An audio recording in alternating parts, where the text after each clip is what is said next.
Hello everyone, welcome back to my channel. Finally, Stipendium Hungaricum স্কলারশিপে এই বছরের selected ক্যান্ডিডেটদের result দেওয়া শুরু হয়েছে। আমি ভিডিওটা যে মুহূর্তে রেকর্ড করছি আজকে শনিবার, তো গতকাল শুক্রবারে কিন্তু হাঙ্গেরিয়ান অথরিটির পক্ষ থেকে রেজাল্টের অ্যানাউন্সমেন্টটা শুরু হয়েছে।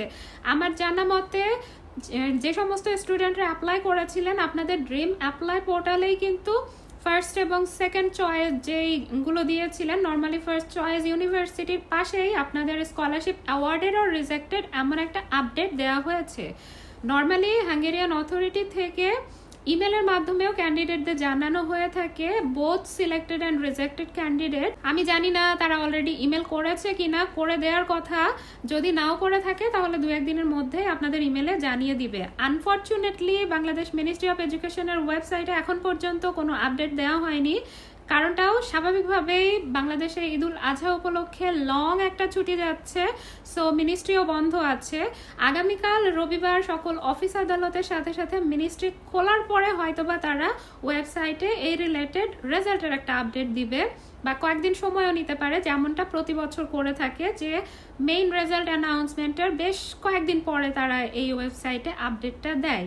আপনারা কম বেশি সবাই হয়তো অবগত আছেন যে আমার হায়ার স্টাডির জার্নিটা শুরু হয়েছিল এই স্টাইপেন্ডিয়াম হাঙ্গেরিকামের অ্যাওয়ার্ডি হিসেবে। আমি মাস্টার্স প্রোগ্রামে গিয়েছিলাম। তো আমার অভিজ্ঞতার আলোকে আমি জানি যে স্কলারশিপে সিলেক্ট হওয়ার পরে স্টুডেন্টদের মেজর কনসার্ন যেটা থাকে সেটা হচ্ছে ভিসা অ্যাপ্লিকেশনটার যে প্রসেসটা সেটা আপনি ধাপে ধাপে কিভাবে আগাবেন। এবং যেহেতু সেপ্টেম্বরে ক্লাস শুরু, মাত্র 2 মাসের একটু বেশি সময় আছে, তো এই সময়ের মধ্যে আমার ভিসা কমপ্লিট হবে কিনা, আমি টাইমলি সেমেস্টার ধরতে পারবো কিনা, আমার নিজেরও এই কনসার্নটাই ছিল।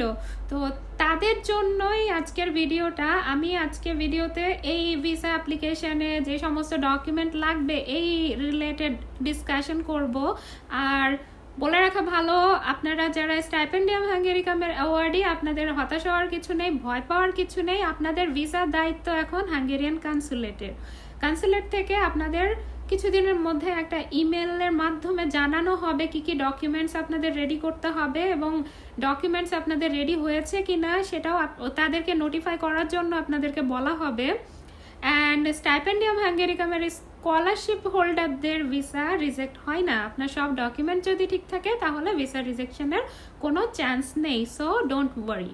আমি আজকের ভিডিওতে এই যে ডকুমেন্টগুলো লাগবে ভিসা অ্যাপ্লিকেশনে, কনসুলেট থেকে ইমেলে জানানোর আগেই আপনারা কিছু কিছু ডকুমেন্ট যাতে রেডি করতে পারেন, সেই জন্যই কি কি ডকুমেন্ট লাগবে সেটা আলোচনা করব। তো প্রথম যে ডকুমেন্ট লাগে সেটা হচ্ছে duly sign visa application form এবং একটা অ্যাপেন্ডিক্স আছে সেটা। এই দুইটা ডকুমেন্ট কিন্তু আপনারা কনসুলেটের অফিসিয়াল ওয়েবসাইট থেকে ডাউনলোড করতে পারবেন। কিভাবে ডাউনলোড করবেন সেটা আমি একটু দেখিয়ে দিচ্ছি। এটা হচ্ছে কনসুলেটের অফিসিয়াল ওয়েবসাইট। তো এই ওয়েবসাইটের ইন্টারফেসে আসলে শুরুতে দেখেন যে প্লিজ সিলেক্ট ভিসা টাইপ, এখানে একটা অপশন আসবে। এখানে আপনারা স্টাডি ভিসা এই অপশনটা ক্লিক করে দিবেন, এবং দেওয়ার পরে এখানে দেখেন যে অনেকগুলা অপশন আছে যে ওভারভিউ, ভিসা ফিস কেমন লাগবে। স্বাভাবিকভাবে স্টাইপেন্ডিয়াম হাঙ্গেরিকাম স্কলারশিপ হোল্ডারদের কোনো ভিসা ফি লাগবে না। অ্যান্ড রিকোয়ার্ড ডকুমেন্টস, এখান থেকেও কিন্তু আপনারা ডকুমেন্ট চেকলিস্টটা দেখতে পারেন, তবে এখানকার চেকলিস্টটা আমার খুব ভালোভাবে সাজানো আছে বলে মনে হয়নি, সেই কারণে আমি সেপারেটলি চেকলিস্ট করেছিলাম। অ্যান্ড ফটো স্পেসিফিকেশন, এখানে দেখেন যে অ্যাপ্লিকেশন ফর্ম, এখানে দুইটা আছে দেখেন, অ্যাপ্লিকেশন ফর রেসিডেন্স পারমিট, এটা আপনাদের ফিল আপ করতে হবে। And studies or student mobility annexe number 2, এই দুইটা ডকুমেন্ট আপনাদের লাগবে। তো আমি সেপারেট টুলবারে এটা ওপেন করে নিয়েছি। তো এটা হচ্ছে রেসিডেন্স পারমিট অ্যাপ্লিকেশন ফর্ম, 6 পেজের একটা ফর্ম আছে। এই ফর্মটা আপনারা ডাউনলোড করে প্রিন্ট আউট করে নিয়ে কলম দিয়ে পূরণ করতে পারেন, বা এখানে কিন্তু ওয়ার্ড ফাইলও দেওয়া আছে যেটা এডিটেবল, আপনারা সেটাতে টাইপ করেও প্রিন্ট আউট করতে পারেন। তবে প্রিন্ট আউট করলেও আপনাদের কিন্তু এখানে যে ফটো অপশনটা আছে, আপনাদের ইউরোপিয়ান পাসপোর্ট সাইজের একটা ফটো এখানে লাগাতে হবে, আর এখানে সিগনেচার দিতে হবে, অবশ্যই হ্যান্ড রিটেন এখানে দেখেন দেওয়া আছে। তো আমি পার্সোনালি কিন্তু প্রিন্ট আউট করে কলম দিয়েই পূরণ করেছিলাম, তাতে কোনো প্রবলেম হয়নি। আপনারা যে কোনো ওয়েতে করতে পারেন। আর এটা হচ্ছে অ্যানেক্স নাম্বার 2, এটাও হচ্ছে 3 পেজের একটা ফর্ম, তো এটাও আপনারা পূরণ করে দিবেন। এর বাইরে আর কি ডকুমেন্ট লাগবে আমি যেটা বলছিলাম যে আমার একটা লিস্ট করা আছে, এইটা হচ্ছে সেই লিস্ট। তো আমি একে একে কী কী ডকুমেন্ট লাগবে সবই আপনাদের সাথে শেয়ার করব। তো আমি ইউরোপিয়ান পাসপোর্ট সাইজ ছবির কথা বলেছি, সেটাও কিন্তু এখানে স্পেসিফিকেশন দেওয়া আছে যে কেমন সাইজ হতে হবে না হবে। তো আপনারা ছবিটা যখন ওয়াশ করবেন বা প্রিন্ট আউট করবেন সেই সময়টাতে এই মেজারমেন্টটা দেখে নেবেন, চেক করে নেবেন, কারণ বাংলাদেশি পাসপোর্ট সাইজের সাথে ইউরোপিয়ান পাসপোর্ট সাইজের পার্থক্য আছে। নেক্সট যে ডকুমেন্টটা লাগবে সেটা হচ্ছে আপনার ভ্যালিড পাসপোর্টের ইনফরমেশন পেজটা লাগবে, এবং অবশ্যই খেয়াল রাখবেন যে মিনিমাম 2টা ফাঁকা পেজ যেন থাকে। নেক্সট যে 2টা ডকুমেন্ট লাগবে সেই 2টা হচ্ছে একটা letter of acceptance from the education institute, যে ইউনিভার্সিটিতে আপনারা সিলেক্টেড হয়েছেন সেখান থেকে অফিসিয়াল একটা লেটার অফ অ্যাকসেপ্টেন্স দেওয়া হবে, এবং সেই সাথে হাঙ্গেরিয়ান স্কলারশিপ অথরিটি থেকে লেটার অফ অ্যাওয়ার্ড একটা দেওয়া হবে। তো এই 2টা ডকুমেন্ট লাগবে। দেন লাগবে হচ্ছে আপনার ট্রাভেল ইন্স্যুরেন্স। এই ট্রাভেল ইন্স্যুরেন্সটা আপনারা ঢাকায় যে কোনো ট্রাভেল ইন্স্যুরেন্স থেকে, কোম্পানি থেকে আপনারা শেনচেন ট্রাভেল ইন্স্যুরেন্স যেটা করতে হয় সেটা করে নেবেন। আমি করেছিলাম ডেল্টা লাইফ ইন্স্যুরেন্স থেকে। সো এটা স্পেসিফিক কোনো রিকোয়ারমেন্ট নেই যে অমুক জায়গা থেকে করতে হবে, আপনারা যে কোনো জায়গা থেকেই করে নিতে পারবেন। নেক্সট যে ডকুমেন্ট লাগবে সেটা হচ্ছে আপনার ফ্লাইট বুকিং। এটা আপনার কনফার্ম টিকিট না, একটা বুকিং।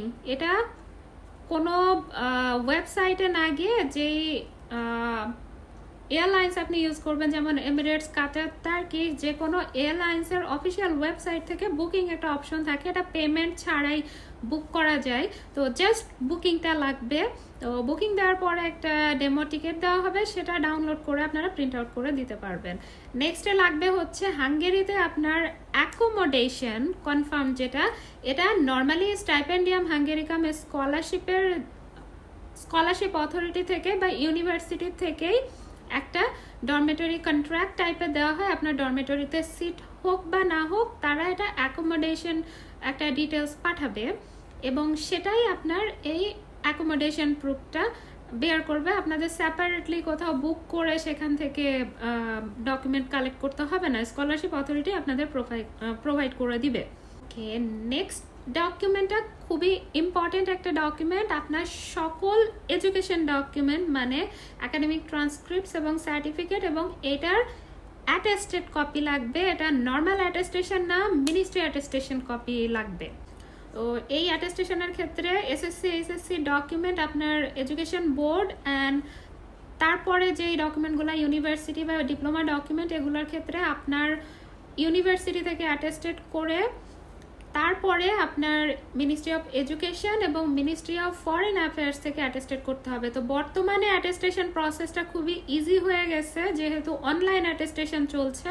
তো অনলাইন অ্যাটেস্টেশন কিভাবে করতে হয় আশা করি আপনারা অলরেডি সব কিছু জানেন। তো এই অ্যাটেস্টেশন করতে কিন্তু খুব বেশি বেগ পেতে হবে না, তবে একটু সময় লাগবে। তো এই কাজটা আপনারা এখনই শুরু করে দিতে পারেন। এরপরে লাগবে হচ্ছে একটা ব্যাংক স্টেটমেন্ট।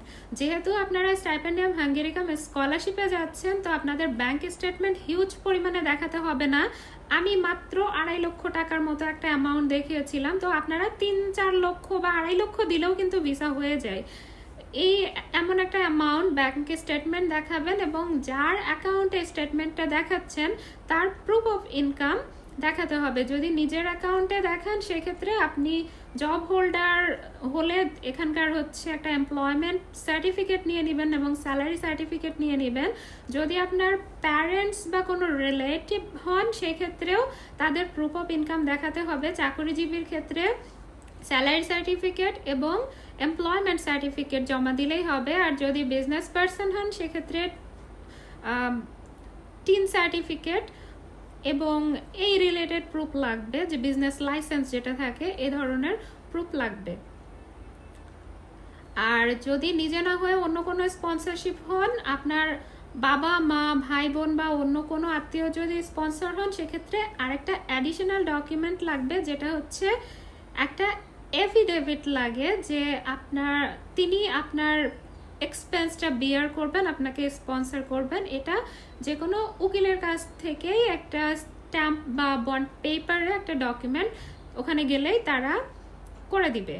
আর হ্যাঁ, একটা জিনিস আমি বলতে ভুলে গেছি যে ব্যাংক স্টেটমেন্ট যেটা দেখাবেন সেটা লাস্ট 3 মাসের দেখাতে হবে, নট 6 মাস। 3 মাসের স্টেটমেন্ট দেখালেই হবে। নেক্সট লাগবে হচ্ছে আপনার বার্থ সার্টিফিকেট এবং ফ্যামিলি রিলেশন সার্টিফিকেট। এই দুইটা ডকুমেন্ট আশা করি বার্থ সার্টিফিকেট আপনাদের সবারই আছে, অ্যান্ড ফ্যামিলি রিলেশন সার্টিফিকেটটা আপনারা যেখানে বসবাস করেন, ইউনিয়ন হোক বা পৌরসভা হোক, নিকটস্থ ইউনিয়ন, পৌরসভা বা সিটি কর্পোরেশন যেখানে আপনারা বসবাস করেন না কেন, সেই অফিসে গেলেই আপনারা এই ফ্যামিলি রিলেশন সার্টিফিকেট ইস্যু করে নিতে পারবেন।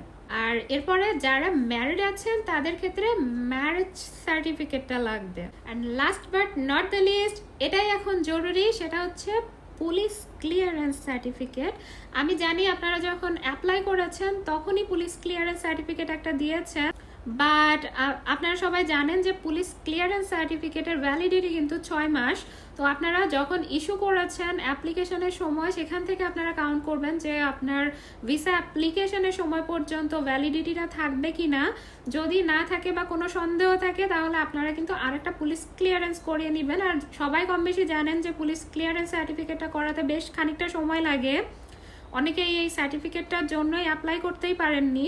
তো এই জিনিসটা মাথায় রেখে কনসুলেট থেকে নোটিফিকেশন পাওয়ার আগেই কিন্তু আপনারা দুইটা কাজ এখন করে ফেলতে পারেন, পুলিশ ক্লিয়ারেন্স সার্টিফিকেটের কাজটা এবং সেই সাথে এডুকেশনাল ডকুমেন্ট অ্যাটেস্টেশনের কাজটা।